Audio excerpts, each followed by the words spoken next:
I found a receipt in my wife's car.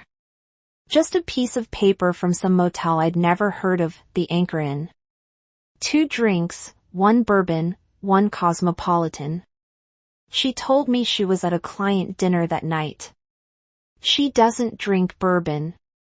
That's when I knew. And what I did next, they never saw it coming. My name is Elias Thorne.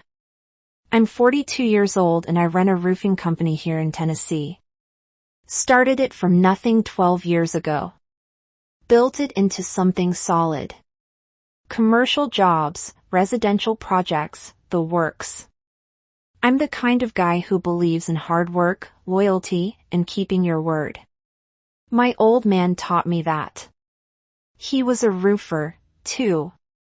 Spent 30 years on ladders before his knees gave out. He always said, a man's reputation is all he's got.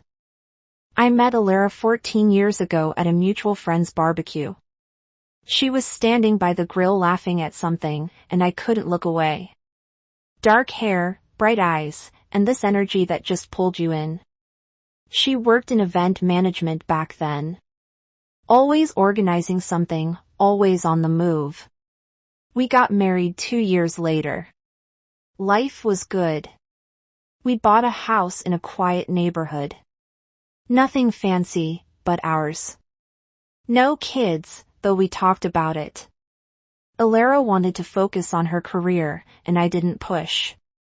Then about 3 months ago, things started to shift. Small things at first. She started working late, more often. New clothes appeared in her closet. She spent more time on her phone, always keeping it face down when I walked into the room. I told myself it was work stress. Her company was growing. She had bigger clients now. I wanted to believe her. It was a Saturday morning when everything changed. I was cleaning out Alara's car in the driveway.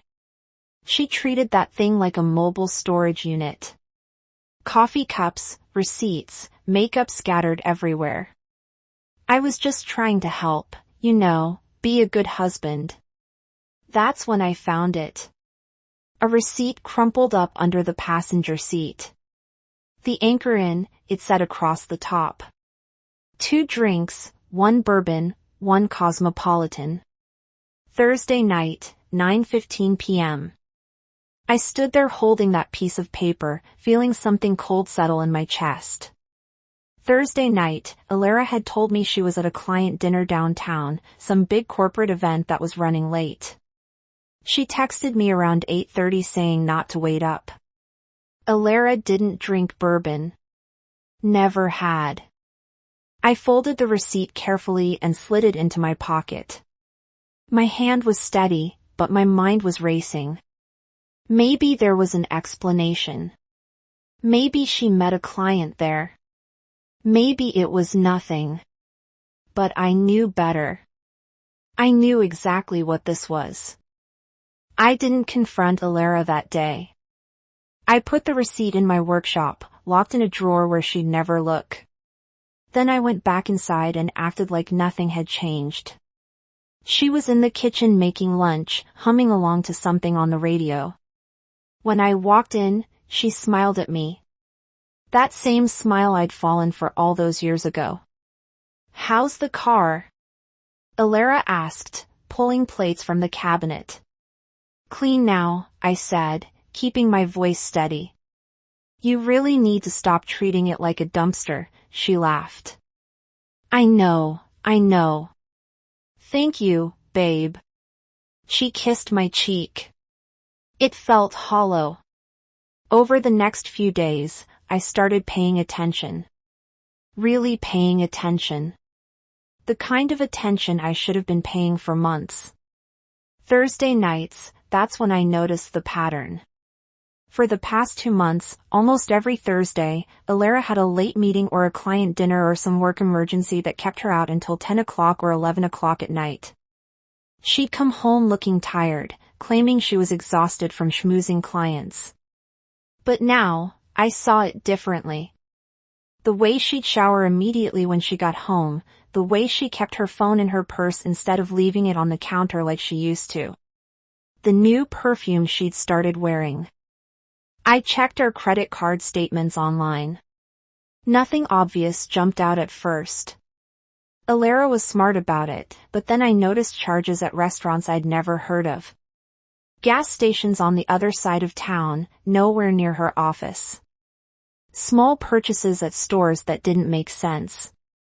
Then, there was her appearance. Alara had always taken care of herself. But lately, it was different.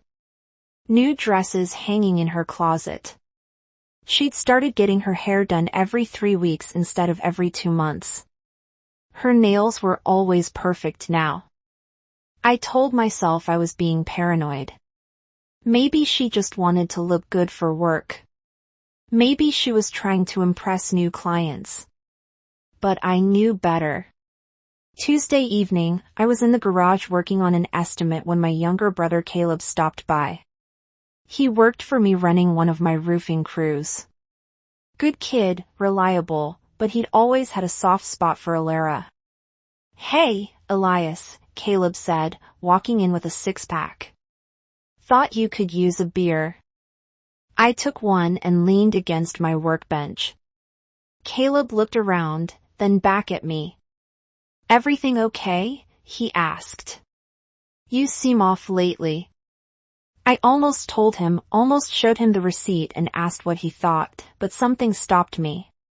"Just work stress," I said instead. "Big commercial project coming up." Caleb nodded, but his eyes lingered on me like he didn't quite believe it. "Alara around?" he asked. "Working late again," I said, watching his reaction. He looked away quickly. Too quickly. "She's been doing that a lot lately, hasn't she?" Caleb said, his voice careful. I set down my beer. "What do you mean?" "Nothing, man," Caleb said, shaking his head. "Just an observation." But the way he said it made my stomach tighten. Did Caleb know something? Had he seen something? I didn't push it. Not then. But I filed it away in my mind with everything else. That night, Alara came home at 10:30. She kissed me hello, told me about her exhausting day, then went upstairs to shower. I sat on the couch listening to the water run, knowing exactly what I had to do next. I needed proof. Real proof, not just a receipt and a gut feeling. I needed to see it with my own eyes. I called Earl Briggs on Monday morning. Earl was a private investigator, former cop who'd spent 25 years on the force before retiring and going private. I met him a few years back when he did background checks for some of my larger commercial contracts. He was thorough, discreet, and he didn't ask questions he didn't need answers to. We met at a diner on the edge of town, the kind of place with cracked vinyl booths and waitresses who'd been there since the 80s. Earl was already sitting in a corner booth when I arrived, nursing a black coffee. "Elias," Earl said, nodding as I slid in across from him. He was 55, built like a bulldog with gray hair, buzzed short, and eyes that didn't miss much. "Earl," I said, "thanks for meeting me." "You sounded serious on the phone," Earl said, leaning back. "What's going on?" I pulled out the receipt and set it on the table between us. Earl picked it up, studied it for a moment, then looked at me. "Your wife?" he asked. "Yeah," I said. "Thursday night, she told me she was at a client dinner downtown." Earl set the receipt down. "The Anchor Inn is 40 minutes from downtown." "I know." "You want me to follow her?" Earl asked. "I want to know the truth," I said. "If she's cheating, I need proof. Photos, timestamps, everything." Earl nodded slowly.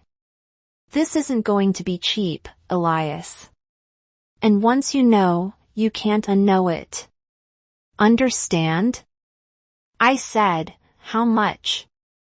$2,000 up front plus expenses, Earl said. I'll tail her, document everything, get you a full report. I didn't hesitate. Do it. Earl pulled out a small notepad. I'll need some information. Her schedule, vehicle description, usual routes. I gave him everything. Alara's work hours, her car make and model, the nights she typically stayed late. Earl took notes, asked a few clarifying questions, then tucked the notepad away. I'll start Thursday, Earl said. That seems to be her pattern. It is, I said. Earl finished his coffee and stood up. Elias, one more thing. If she is cheating, what are you planning to do? I looked him straight in the eye. Whatever it takes to protect myself. Earl nodded. Good. Too many guys I work for fall apart when they get the proof. They cry. They beg. They let their wives walk all over them. You don't strike me as that type. I'm not, I said, and I meant it. Thursday came. I went to work like normal. Ran my crews, handled estimates, checked on job sites, but my mind was somewhere else. I knew Earl was out there watching, waiting. Alara texted me at 6:30 that evening. Big client meeting tonight. Going to run late. Don't wait up. I stared at the text for a long moment. Then replied, no problem. Good luck with the meeting. She sent back a heart emoji. I sat in my truck in the parking lot of a job site. Phone in my hand. That heart emoji burning into my brain. Around 9:30, my phone buzzed. A text from Earl. She's at the Anchor Inn. Black Audi pulled up 10 minutes ago. Male, early 40s, tall. They went inside together. Room 205. My hands tightened around the phone. Another text came through. Getting photos now. We'll have everything documented. I didn't respond. I just sat there, engine off, staring at the windshield. Part of me wanted to drive over there right then, kick down the door, confront them both. But that wasn't the play. Not yet. I needed everything documented. I needed leverage. At 11:15, Earl sent another text. Subject leaving now. Mail left 20 minutes ago. She's heading home. Full report tomorrow. I drove home, pulled into the garage, and walked inside. I poured myself a bourbon and sat in the dark living room waiting. Alara walked in at 11:40. She looked tired, her hair slightly messed up. She smiled when she saw me. Hey babe, Alara said. You waited up? Couldn't sleep, I said, taking a sip of bourbon. How was the meeting? Exhausting, she said, dropping her purse on the counter. But productive. I think we landed the account. That's great, I said, my voice even. She walked over and kissed my forehead. I'm going to shower and crash. Long day. I watched her walk upstairs. Heard the bathroom door close. Heard the water start running. I finished my bourbon in one swallow. Tomorrow I'd see the photos. Tomorrow I'd know everything. And then I'd decide exactly how to destroy her. Friday morning, Earl called me at 7 o'clock. I was already at the office going over payroll, trying to keep my mind busy. Elias, it's Earl, he said. I've got everything. You want to meet? Where? I asked. Same place as before. 1 hour. I drove to the diner, my hands steady on the wheel. No shaking, no panic, just cold focus. Earl was waiting in the same corner booth, a manila folder sitting on the table in front of him. I slid in across from him and he pushed the folder toward me. "It's all in there," Earl said quietly. "Photos, timestamps, license plate to the other vehicle. Everything you asked for." I opened the folder. The first photo hit me like a punch to the gut. Alara standing outside room 205 at the Anchor Inn, smiling up at a man I'd never seen before, tall, well-dressed, confident. The next photo showed them walking into the room together, his hand on the small of her back. I flipped through more images. Timestamps show they were inside for 2 hours, then photos of him leaving first, adjusting his tie, then Alara 20 minutes later, checking her phone as she walked to her car. "I ran the plates," Earl said. "The car belongs to Lucien Vale." Ring any bells? The name hit me like ice water. "Yeah," I said slowly.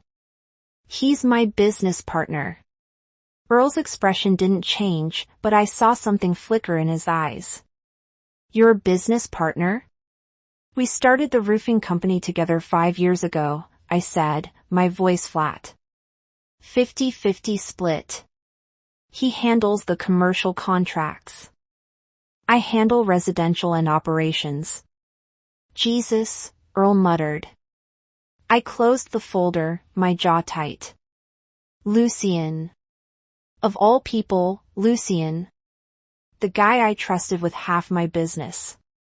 The guy I'd invited to my house for barbecues. The guy who'd sat at my dinner table and shaken my hand.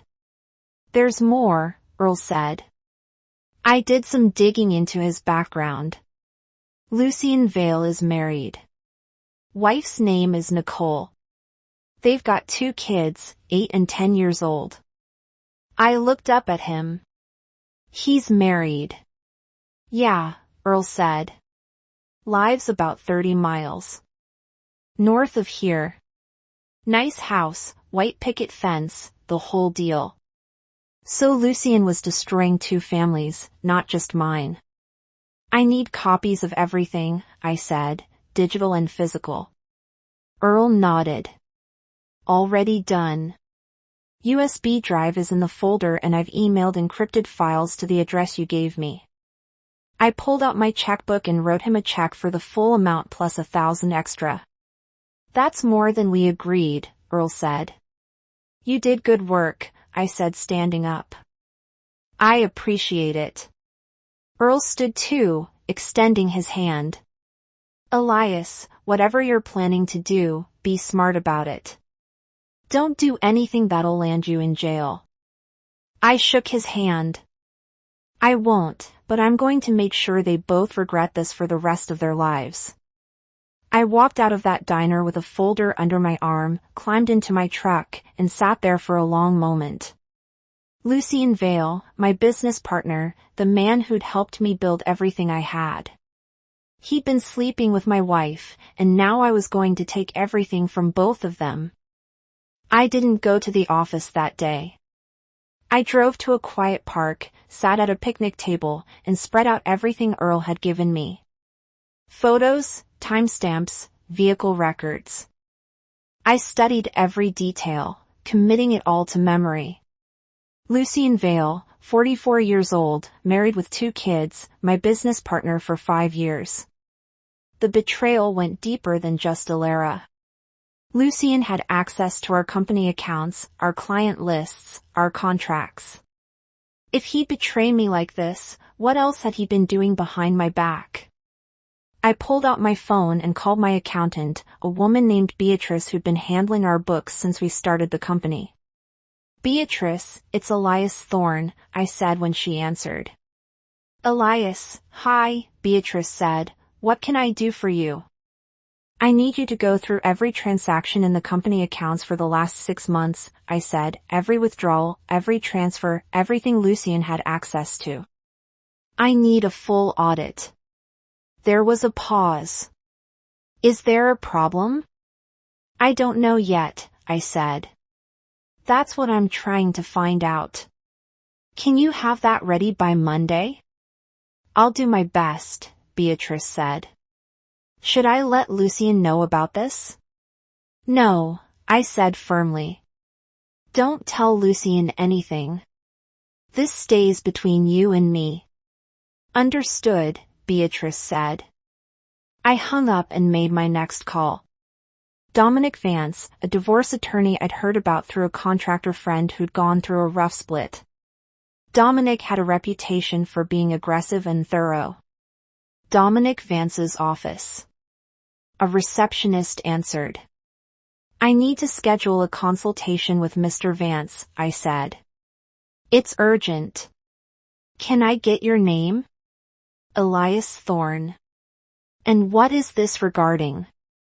Divorce, I said, and I need it handled fast. She put me on hold for a moment, then came back. Mr. Vance can see you Monday morning at 9 o'clock. Does that work? Perfect, I said. I hung up and sat back, staring at the photos spread out in front of me. Alara thought she was being clever. Lucien thought he was getting away with it, but they had no idea what was coming. I wasn't going to yell or cry or beg for explanations. I wasn't going to give them the satisfaction of seeing me break. I was going to dismantle their lives piece by piece, systematically and without mercy, starting with the business, then the house, then the money, and when I was done, they'd both be left with nothing. I gathered up the photos, put them back in the folder, and drove home. Alara was in the kitchen when I walked in, making dinner like it was just another Friday night. Hey, babe, she said brightly. How was your day? Productive, I said, setting my keys down. Very productive. She smiled at me, completely oblivious. Perfect.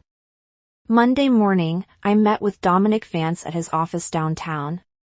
It was a sleek place, all glass and dark wood, the kind of office that told you the guy knew what he was doing. Dominic was 47, sharp-dressed with a kind of presence that filled a room.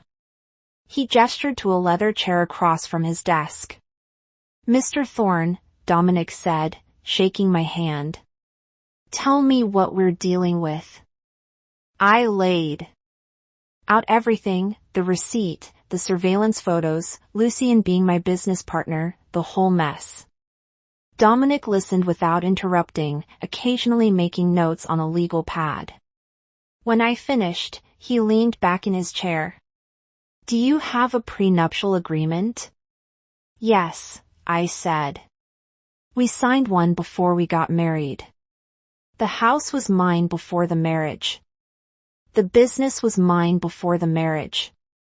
Everything's protected. Dominic smiled slightly. That makes this easier. With infidelity documented and a prenup in place, we can move quickly. She'll get minimal assets, possibly just her personal belongings and whatever she brought into the marriage. What about the business? I asked. Since it was established before marriage and there's a prenup, she has no claim to it, Dominic said. However, we need to address Lucien Vale. He's your business partner. 50-50th split, I said. We formed the LLC together 5 years ago. Dominic tapped his pen on the desk. That complicates things, but it's manageable. We'll need to review your partnership agreement. If there's a morality clause or any clause about conduct detrimental to the business, we can use that. I want him out, I said. Completely out. We'll work on it, Dominic said. Now, let's talk about the timeline. I recommend we file immediately. We'll freeze joint accounts, secure assets, and serve her with papers before she has time to react. How soon can we move? I asked. Papers can be filed by Wednesday, Dominic said. She'll be served by Friday at the latest. I nodded. Do it. As I left Dominic's office, my phone rang. It was Alara's younger sister, Clara. That was unusual. Clara and I got along fine, but she rarely called me directly. Elias, Clara said when I answered, her voice sounded strained. We need to talk. Can you meet me somewhere? When?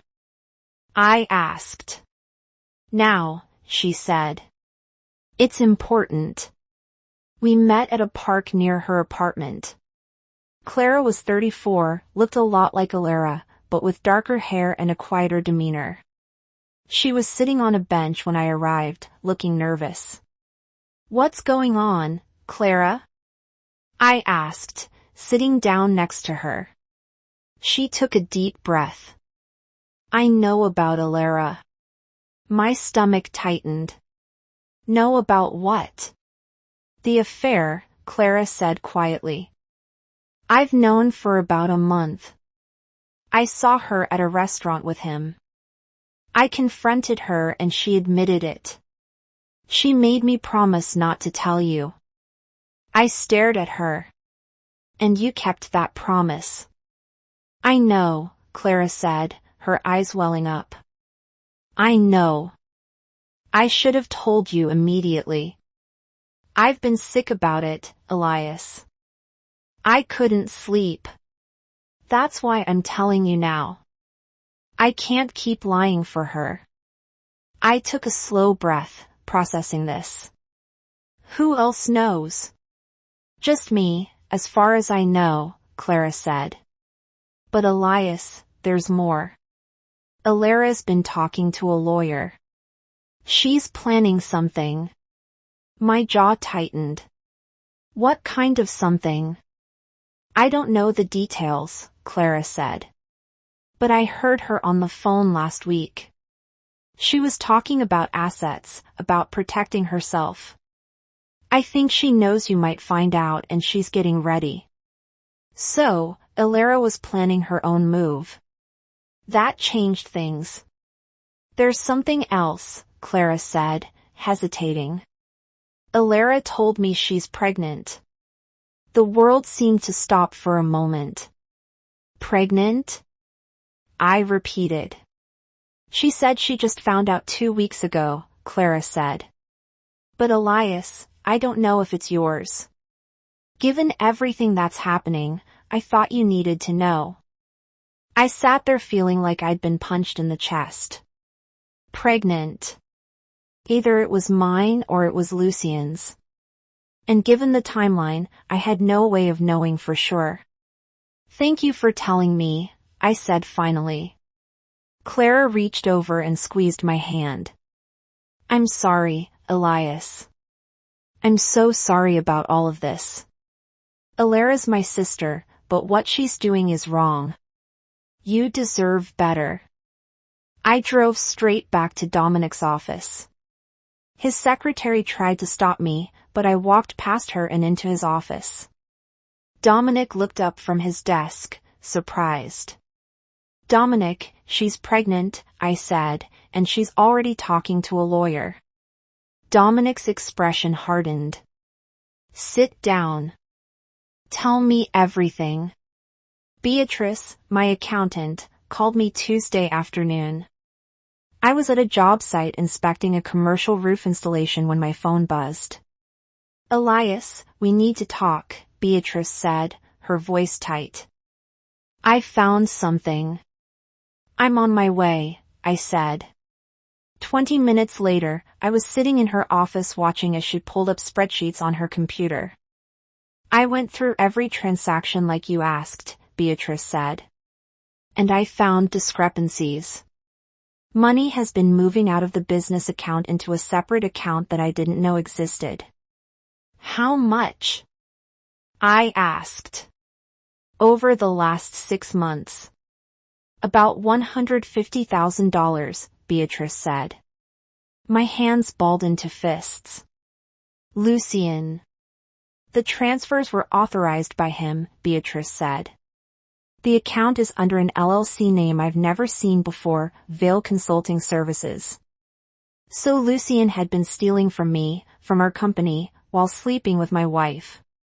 Can we prove it? I asked.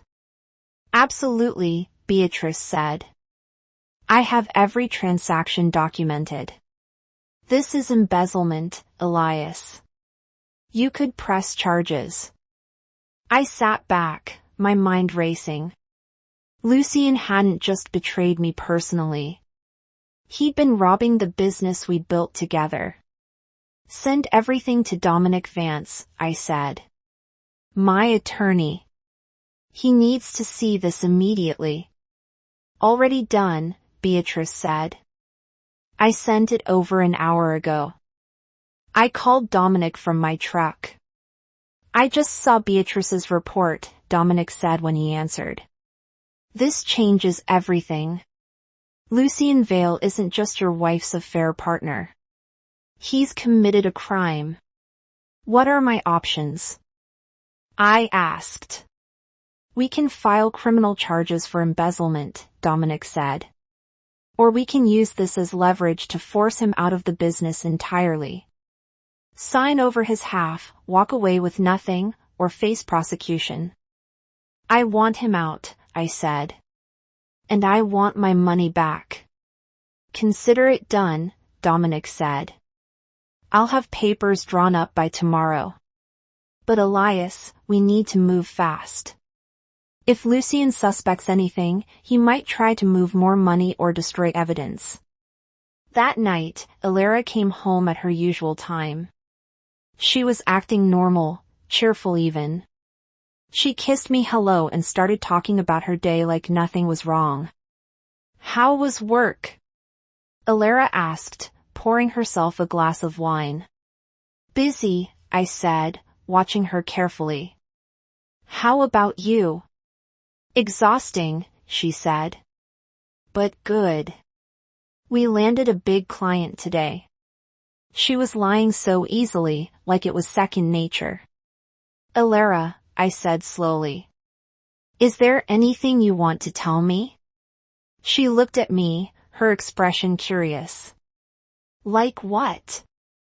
I don't know, I said. Anything important? She laughed. Elias, you're being weird. Are you okay? I almost told her right then. Almost laid it all out. The photos, the surveillance, Lucien, the money. But I held back. I'm fine, I said. Just tired. She came over and wrapped her arms around me. You work too hard, babe. You need to relax more. I stood there, her arms around me, feeling absolutely nothing. Yeah, I said. Maybe you're right. She pulled back and smiled at me. I'm going to take a bath. Long day. As she walked upstairs, I pulled out my phone and looked at one of the photos Earl had taken. Elara and Lucien walking into that motel room together. Wednesday, the divorce papers would be filed. Friday, she'd be served, and then her entire world would fall apart. Thursday night came. I knew Elara's pattern by now. Every Thursday like clockwork. Earl had confirmed it one more time earlier that week. Room 205 at the Anchor Inn. 7:45 every single time. I had the divorce papers in my truck, signed and ready. Dominic had filed them Wednesday morning. Everything was set in motion. Joint accounts frozen, business protections in place, criminal charges prepared against Lucien. At 7:15, Elara came downstairs wearing a new dress I'd never seen before. She grabbed her purse and kissed my cheek.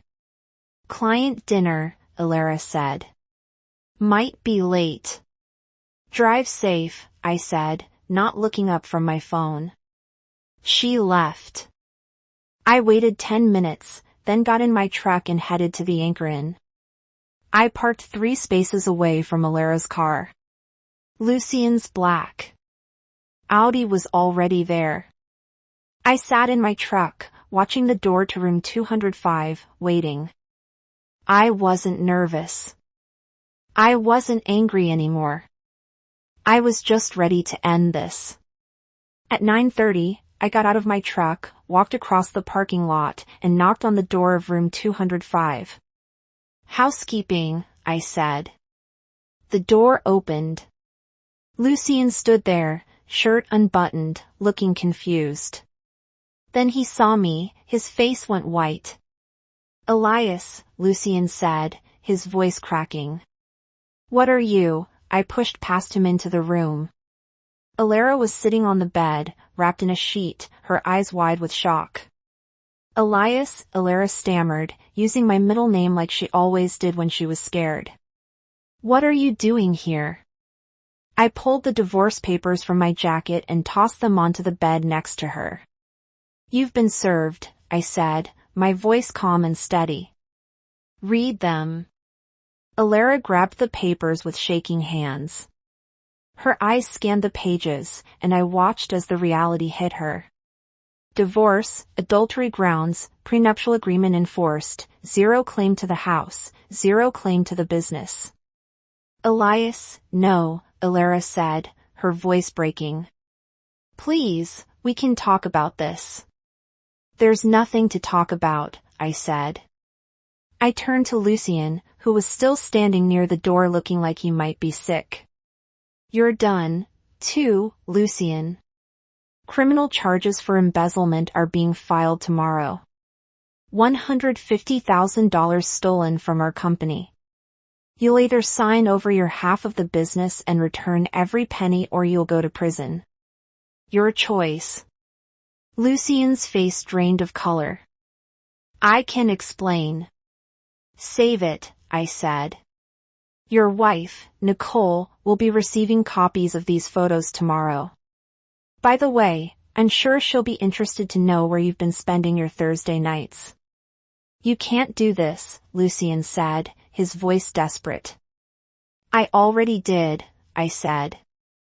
I looked back at Alara. Everything's frozen. Bank accounts, credit cards, all of it. The house is being sold. Your car was repossessed this afternoon while you were at work. By the time you leave this motel, you'll have nothing. Alara started crying. "Elias, please. I'm pregnant. We're having a baby." I looked at her coldly. "Maybe. Or maybe it's his.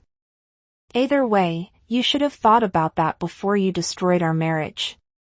We'll do a paternity test after the baby's born. If it's mine, I'll support the child, but you and I are done." She reached for me. But I stepped back. "Don't," I said. "You made your choice. Now live with it." I walked out of that room, leaving them both sitting there in the wreckage they'd created. As I walked across the parking lot, I saw Alara's car sitting where she parked it. I pulled out my phone and sent a text to the towing company I'd arranged earlier. Within 20 minutes, her car would be gone. She'd walk out of that motel to find nothing. Then she'd get home to find the locks changed, the house empty, and her entire life dismantled.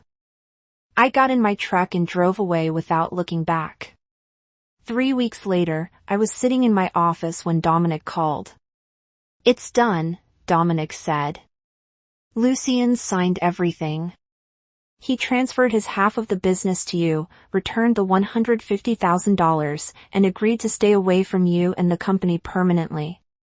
No criminal charges filed." "Good," I said. "Alara's attorney tried to fight the prenup," Dominic continued, "but it's airtight. She'll get her personal belongings and nothing else. The divorce will be final in 60 days. "What about the pregnancy?" I asked. "She's agreed to a paternity test after the birth," Dominic said. "If the child is yours, you'll have full custody rights and she'll have supervised visitation. If it's not yours, you have no obligations." I hung up and leaned back in my chair. My brother Caleb knocked on my door frame. "Hey Elias, you got a minute?" "Sure," I said. "What's up?" Caleb sat down across from me, looking uncomfortable. I need to tell you something about Alara. I already knew what he was going to say. I'd seen it in his eyes for months. You were interested in her, I said. Caleb looked down. Yeah, I'm sorry, man. I never acted on it. Never said anything to her. But I should have told you I had feelings. I should have kept my distance. You should have, I said. But you didn't betray me, Caleb. She did. Lucien did. You kept your distance, and that's what matters. Caleb nodded, relief crossing his face. So, we're good? We're good, I said. But if you ever develop feelings for someone I'm with again, you tell me. Understood? Understood, Caleb said. A month later, Alara's mother, Vivian Holloway, showed up in my office unannounced. I was reviewing contracts when my secretary buzzed me. Mr. Thorne, there's a Vivian Holloway here to see you, she said. She doesn't have an appointment. I sighed. Send her in. Vivian stormed into my office, her face red with anger. She was 63, tall and imposing, with the same features as Alara, but hardened by years. How could you do this to my daughter? Vivian demanded, not even sitting down. Throwing her out, taking everything, humiliating her publicly. What kind of man are you? I stood up slowly, looking her directly in the eye. The kind of man who doesn't tolerate betrayal, I said, my voice calm but firm. Your daughter cheated on me for months. She stole my trust, lied to my face, and destroyed our marriage. I didn't do this to her. She did this to herself. She made a mistake, Vivian said. A mistake is forgetting to pick up milk, I said. What Alara did was calculated, deliberate, and ongoing. She planned every lie, every secret meeting. That's not a mistake. That's a choice. Vivian opened her mouth to argue, but I kept going. And before you blame me for being a bad husband, I said, ask yourself this. Did I ever cheat? Did I ever lie? Did I ever steal from her? No. I worked hard. I provided for us and I was faithful. So, if you want to be angry at someone, be angry at your daughter for throwing away a good thing. Vivian stared at me, her mouth working, but no words coming out.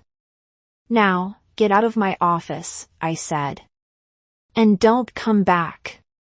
She left without another word. For months later, the divorce was finalized. The paternity test came back.